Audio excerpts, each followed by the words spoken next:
الحمد لله رب العالمين والصلاة والسلام على سيد المرسلين صدق اللہ مولانا العظیم۔ سامعین مکرم، ناظرین کرام، ہمیں اپنے گھروں کی حفاظت خود کرنی ہے، یہ وقت کی اشد ضرورت ہے۔ زمانہ اس تیزی سے بدل رہا ہے کہ جس انقلاب کو پہلے ایک طویل مدت درکار ہوتی تھی، اب وہ دیکھتے ہی دیکھتے رونما ہو جاتا ہے۔ آج کے ماحول کا زیادہ نہیں 15-20 سال پہلے کے وقت سے موازنہ کیجیے گا، زندگی کے ہر شعبے میں کایا ہی پلٹی ہوئی نظر آئے گی۔ لوگوں کے افکار و خیالات، سوچنے سمجھنے کے انداز، معمولات زندگی، معاشرے کے رہن سہن کے طریقے، باہمی تعلقات، غرض زندگی کے ہر شعبے میں ایسا انقلاب برپا ہو گیا ہے کہ بعض اوقات سوچنے سے حیرت ہو جاتی ہے۔ کاش یہ برق رفتاری کسی صحیح سمت میں ہوتی تو آج یقیناً ہماری قوم کے دن پھر چکے ہوتے، لیکن حسرت اور شدید حسرت، افسوس اور ناقابل افسوس اس بات کا ہے کہ یہ ساری برق رفتاری الٹی سمت چل رہی ہے۔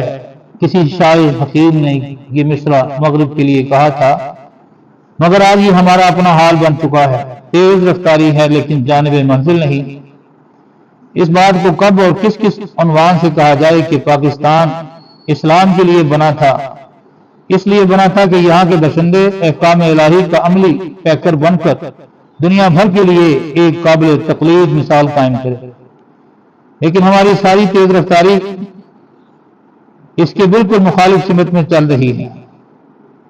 جن گھروں سے کبھی کبھی تلاوت قرآن کی آواز آیا کرتی تھی، اب وہاں صرف فلمی نغمے گونجتے ہیں۔ جہاں کبھی اللہ اور رسول اور اصلاح امت کی باتیں ہوا کرتی تھی، اب وہاں باپ بیٹوں کے درمیان ٹی وی فلموں میں تبصرے ہو رہے ہیں۔ جن گھرانوں میں کبھی کسی اجنبی عورت کی تصویر کا داخلہ ممنوع تھا، اب وہاں باپ بیٹیاں اور بہن بھائی ایک ساتھ بیٹھ کر نیم برہنہ رقص دیکھتے ہیں اور خوش ہوتے ہیں۔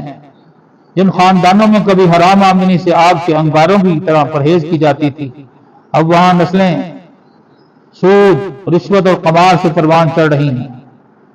جو خواتین پہلے برقعے کے ساتھ باہر نکلتی ہوئی ڈرتی تھی، اب وہ دوپٹے کی قید سے آزاد ہو رہی ہیں۔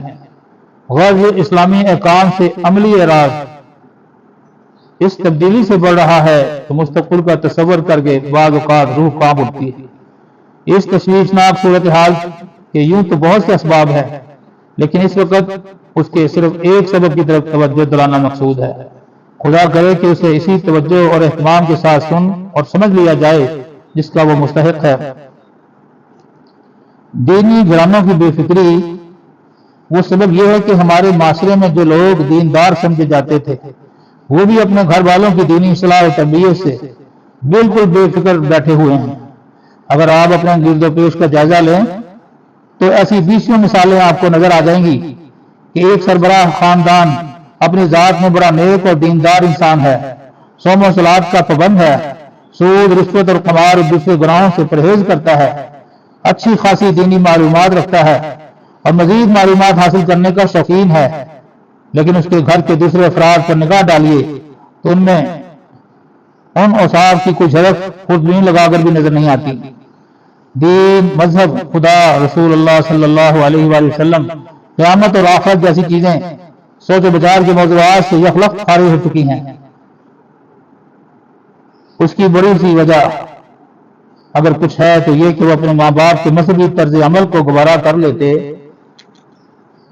لیکن اس سے نفرت نہیں کرتے، لیکن اس سے آگے نہ وہ کچھ سوچتے ہیں نہ سوچنا چاہتے ہیں۔ کوئی شک نہیں کہ ہر شخص اپنے عمل کا ذمہ دار ہوتا ہے اور اولاد کی مکمل ہدایت والدین کے قبضے قدرت میں نہیں ہوتی۔ نوح علیہ السلام کے گھر میں بھی کنعان پیدا ہوا تھا، لیکن یہ فریضہ تو ہر مسلمان کے ذمہ عائد ہوتا ہے کہ وہ اپنے گھر والوں کی دینی تربیت میں اپنی پوری کوشش صرف کرے۔ اگر کوشش کے باوجود راہ راست پر نہیں آتے تو بلا شبہ وہ اپنی ذمہ داری سے بری ہے، لیکن اگر کوئی شخص اس مقصد کی طرف کوئی دلی توجہ نہیں کرتا اور اس نے اپنے دین پر عمل کر کے اپنے گھر والوں کو حالات کے دھارے پر بے فکری سے چھوڑ دیا ہے تو ہرگز وہ اللہ کے نزدیک بری نہیں۔ اس کی مثال اس احمد کسی ہے جو اپنے بیٹے کو خودکشی کرتے ہوئے دیکھے اور یہ کہ اگر الگ ہو جائے جوان بیٹا اپنے عمل کا خود ذمہ دار ہے۔ حضرت نوح علیہ السلام کا بیٹا تھا کنعان اور آخری دم تک اس کی اصلاح نہ ہو سکی، لیکن یہ بھی تو دیکھیے کہ اس کے جلیل و قدر باپ نے اسے راہ راست کو لانے کے لیے کیا کیا جتن کیے، کیسے کیسے پاپڑ بیلے، کس کس طرح خون کے گھونٹ پی کر اسے تبلیغ کی۔ اس کے بعد بھی اس نے اپنے لیے سفینہ ہدایت کی بجائے کفر و ضلالت کی موجیں ہی منتخب کی۔ تو بے شک حضرت نوح علیہ السلام اس کی ذمہ داری سے بری ہو گئے، لیکن کیا آج کوئی اپنی اولاد کی اصلاح کے لیے فکر و عمل کی اتنی توانائیاں صرف کر رہا ہے؟ قرآن کریم نے ایک مسلمان پر صرف اپنی اصلاح کی ذمہ داری عائد نہیں کی، بلکہ اپنے گھر والوں، اپنی اولاد، اپنے عزیز و اقارب، اپنے اہل خاندان کو راہ راست پر لانے کی کوشش بھی اس پر ڈالی ہے۔ نبی پاک صلی اللہ علیہ وآلہ وسلم سے زیادہ احکام الہی پر کاربن کون ہوگا؟ لیکن آپ صلی اللہ علیہ وآلہ وسلم پر بھی نبوت کے بعد جو سب سے پہلا تبلیغی حکم نازل ہوا وہ یہ تھا وَأَنذِرْ عَشِيرَتَكَ الْأَقْرَبِينَ، اور آپ صلی اللہ علیہ وآلہ وسلم اپنے قریبی اہل خاندان کو عذاب الہی سے ڈرائیے۔ چنانچہ اسی حکم کی تعمیل فرماتے ہوئے آپ صلی اللہ علیہ وآلہ وسلم نے اپنے اہل خاندان کو کھانے پر جمع کیا اور کھانے کے بعد ایک مؤثر خطبہ دیا جو سماعت فرمائے: اے فاطمہ بنت محمد صلی اللہ علیہ وآلہ وسلم، اے صفیہ بنت عبد المطلب، اے بنی عبد المطلب، مجھے اللہ کی طرف سے تمہارے حق میں کوئی اختیار نہیں، تم میرے مال میں سے جتنا چاہو مجھ سے مانگ لو۔ اے بنی عبد المطلب، خدا کی قسم جو چیز میں تمہارے پاس لے کر آیا ہوں، مجھے عرب میں کوئی جوان ایسا معلوم نہیں ہوتا جو اپنی قوم کے پاس اس چیز سے بہتر کوئی شے لایا ہو۔ میں تمہارے پاس دنیا و آخرت کی بھلائی لایا ہوں۔ مجھے اللہ نے حکم دیا ہے کہ تم کو اس کی طرف دعوت دوں۔ تم نے کون ہے جو اس کام میں میرے ہاتھ مضبوط کرے اور اس کے نتیجے میں میرا بھائی بن جائے؟ نبی پاک صلی اللہ علیہ وآلہ وسلم کے علاوہ تمام انبیاء علیہ السلام کی سنت یہی رہی ہے کہ انہوں نے اپنی تبلیغ کا آغاز اپنے گھر والوں سے کیا اور خود احکام الہی پر کاربن ہونے کے ساتھ ساتھ اپنے اہل خانہ کی دینی تربیت پر اپنی پوری توجہ صرف فرمائی۔ سامعین مکرم، عرض یہ ہے کہ اس مختصر سی زندگی کے لیے آپ دن رات کاروبار زندگی میں مشغول ہیں۔ اصل جو آپ کی مال و دولت، آپ کی جو اولاد ہے جس نے آپ کے لیے سرمایہ آخرت اکٹھی کرنی ہے، اس پر بھی 24 گھنٹوں میں سے 1 گھنٹہ جو ہے وہ آپ نکالیں۔